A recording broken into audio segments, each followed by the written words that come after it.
So வாக்குத்தத்தங்கள் நமக்கு நம்முடைய தகுதியை பார்த்தோ இல்லை நம்முடைய சூழ்நிலைகளை பார்த்தோ நமக்கு வர்றதே இல்லை.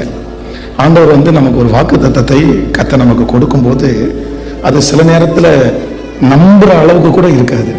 நீங்கள் யோசிப்பனுடைய வாழ்க்கையிலே ஆண்டவர் வாக்குத்தத்தத்தை கொடுக்கும்போது அவன் ரொம்ப சின்ன வயசு. அந்த வாக்குத்தத்தத்தை சொன்னா தன்னுடைய சகோதரர்கள் தன் மேல பொறாமப்படுவாங்கன்ற அந்த நாலேஜ் கூட இல்லை. அந்த வாக்குத்தத்தம் எவ்வளவு பெருசு, அந்த வாக்குத்தத்தத்தினுடைய தன்மை என்ன அது கூட தெரியல. ஆனா வேதம் சொல்கிறது அந்த வாக்குத்தத்தத்துக்கு குறித்த அறிவே இல்லைன்னா கூட கர்த்தர் சொன்ன வாக்குத்தத்தம் அவனுடைய தலையின் மேல அப்படியே நடக்கும்.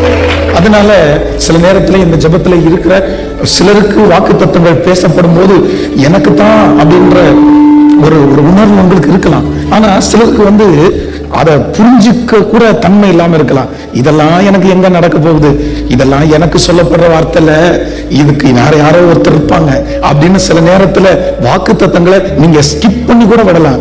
ஆனா நான் நம்புறேன், இல்ல அவருடைய வார்த்தையை நீங்கள் காதிலே கேட்டு அதை விசுவாசிப்பீர்களே ஆனால் அதற்கு சூழ்நிலை இருந்தாலும் இல்லைனாலும் அது மனுஷ வார்த்தை இல்லை, அது கர்த்தர் வார்த்தை. அதனால ஆமென்றும் ஆமென் என்றும் அப்படியே நடக்கும் அது. அல்லேலூயா.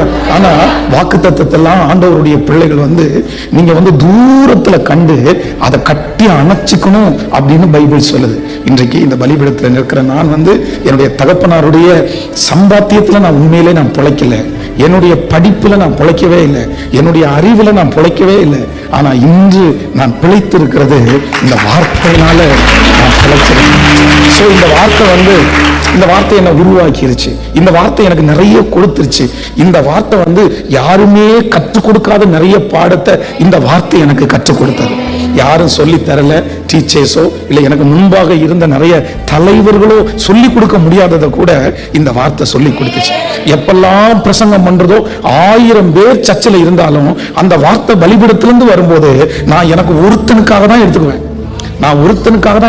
அந்த வார்த்தை அப்படியே புறப்பட்டு அப்படியே எங்கேயும் விழாம முதல்ல என் இருதயத்துக்குள்ள விழுற மாதிரி எனக்கு தான் அந்த வார்த்தையை கேட்கும் போது அழுவேன், அந்த வார்த்தையை கேட்கும் போது சிரிச்சிருக்கிறேன், அந்த வார்த்தையை கேட்கும் போது டான்ஸ் பண்ணியிருக்கிறேன் தனியா. அந்த வார்த்தை உண்மையிலேயே போய் சொல்லவே இல்லை.